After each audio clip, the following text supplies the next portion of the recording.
दिल के धड़कन पे बस तोहरे नाम बा। जान इंतजार में कटत सुबह शाम बा।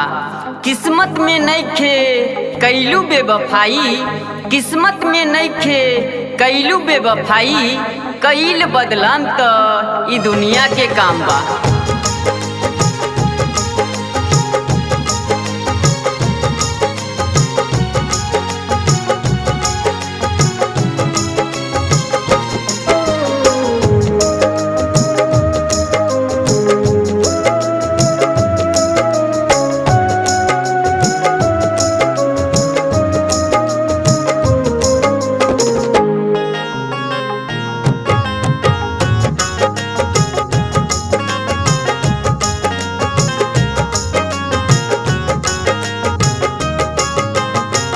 प्यारे के रोग यार काहे लग जाला, प्यारे के रोग यार काहे लग जाला।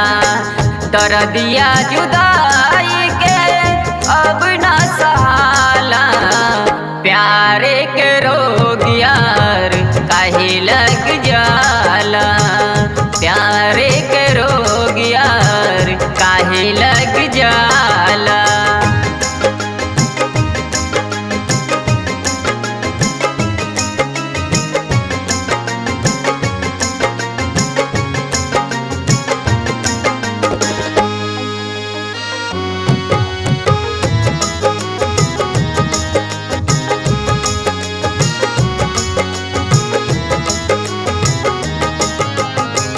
कटे नइखे दिन अब कटे नइखे रात हो, काहे ल कैलू जान दिल बास घात हो।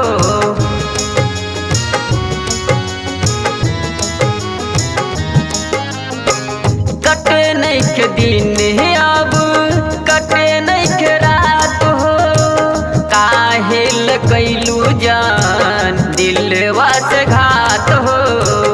तोहरे बिना जीन पाई ऐसन बुझाला, दर्दिया जुदाई के अब न सहाला।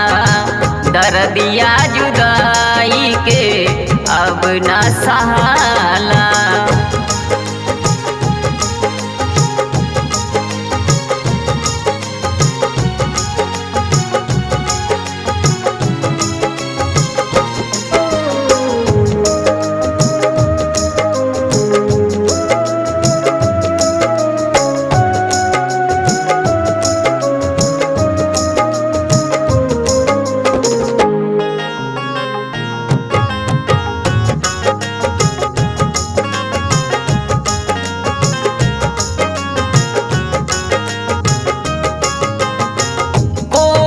न डर हमरा दुनिया के बात के, कैसे भुलाइब जा पहले मुलाकात के।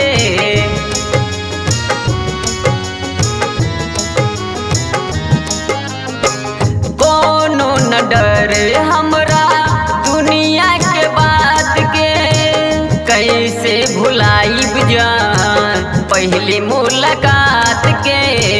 तन्हा जिंदगी जान जियल जाला, दर्दिया जुदाई के अब न सहाला। दर्दिया जुदाई के अब न सहाला।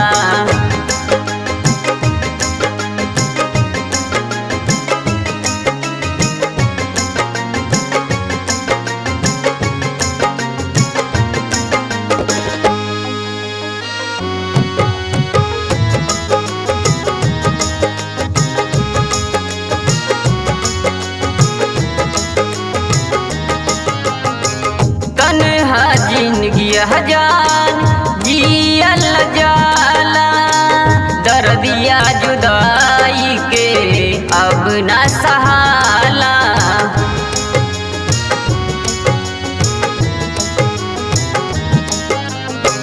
तन्हा जिंदगी जान जियल जाला, दर्दिया जुदाई के अब न सहाला।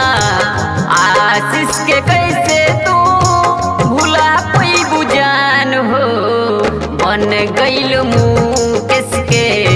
जिंदगी के शान हो। बन गईल मुकेश के जिंदगी के शान हो। कैलू बेवफाई काहे दिली दुखाला, दर्दिया जुदाई के अब ना सहाला, दर्दिया जुदाई के अब ना सहाला।